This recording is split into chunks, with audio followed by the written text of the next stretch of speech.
Good evening, and thank you for joining us. In today's rapidly evolving global economy, trade policies have become a focal point of international relations, and nowhere is this more evident than in the latest announcement from former President Donald Trump. He has unveiled plans to impose what he calls reciprocal tariffs on key trading partners, including Japan. This bold move aims to address long-standing trade imbalances, but comes with significant implications for industries, consumers, and the broader economic landscape. Over the next few minutes, we'll break down exactly what these tariffs mean, explore their potential impact, hear from experts, and examine how both nations are reacting. Stay tuned as we unpack one of the most consequential developments in US-Japan trade relations. So, let's start with the basics. What exactly are reciprocal tariffs? According to Trump's proposal, these tariffs would mirror the duties other countries impose on American goods when exporting to the US. The goal here is simple, at least in theory, to create a level playing field by ensuring that no country can levy higher taxes on US exports than the US does on imports.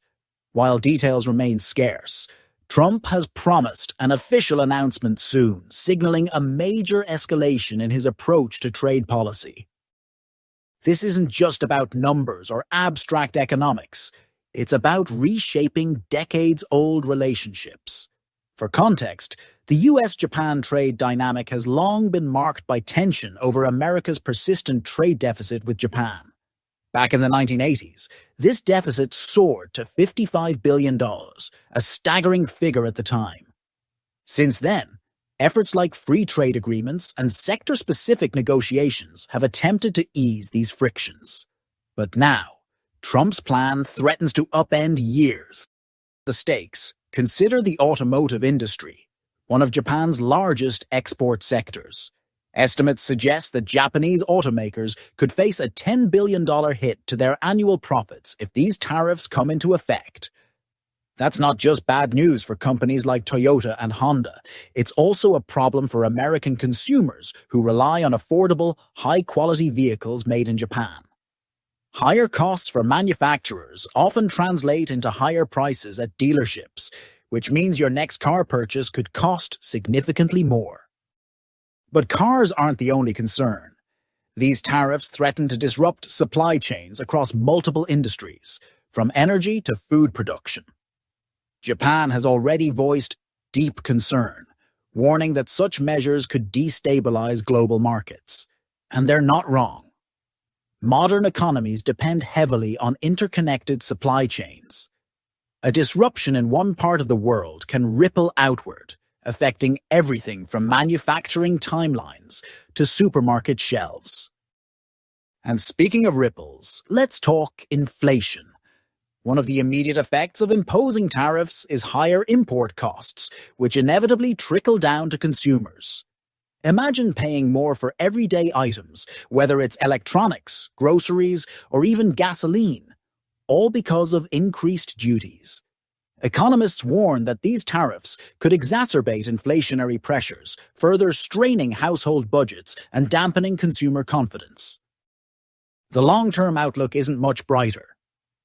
Studies project that widespread tariffs could reduce US GDP by 0.2%, shrink the capital stock by 0.1%, and result in the loss of approximately 142,000 jobs.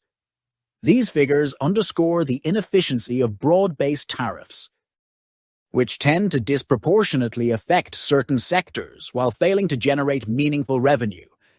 Instead, they risk creating bottlenecks in critical industries, driving up costs, and stifling innovation.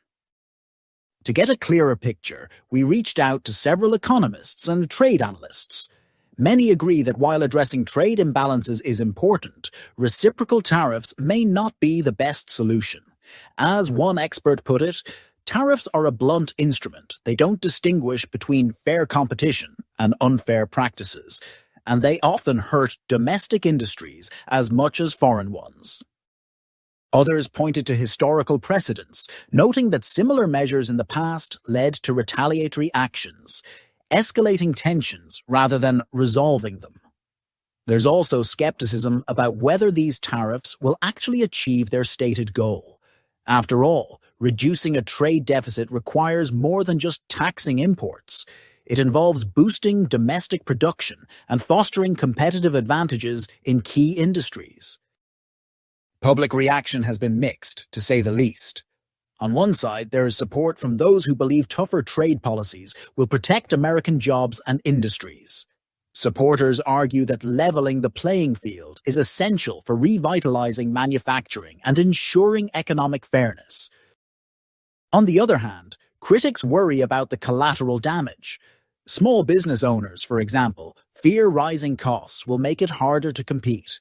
Meanwhile, ordinary Americans are bracing for potential price hikes.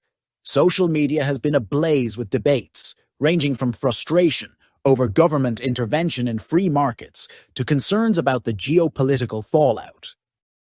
Looking ahead, the ramifications of these tariffs extend far beyond economics. If implemented, they could reshape US-Japan relations, forcing Tokyo to reconsider its reliance on the American market. Some predict a shift toward trade rerouting, where Japanese firms seek alternative markets or restructure their supply chains to minimize exposure to US tariffs. There's also the possibility of retaliation. History shows that unilateral trade actions often provoke countermeasures, leading to tit-for-tat disputes that benefit no one. At a time when global cooperation is needed more than ever, escalating trade tensions could undermine diplomatic ties and weaken multilateral institutions designed to resolve such conflicts peacefully. As we wrap up, it's clear that Trump's proposed reciprocal tariffs represent a pivotal moment in US-Japan trade relations. Whether they succeed in addressing trade imbalances remains to be seen, but the risks are undeniable. From disrupted supply chains to inflated consumer prices, the potential downsides demand careful consideration. So, what do you think? Are reciprocal tariffs a necessary step toward fairer trade, or do they pose too great a threat to our interconnected economy? We'd love to hear your thoughts. Leave a comment below, and don't forget to subscribe for more in-depth analysis on the stories shaping our world. Until next time, stay informed and keep questioning the decisions that affect us all.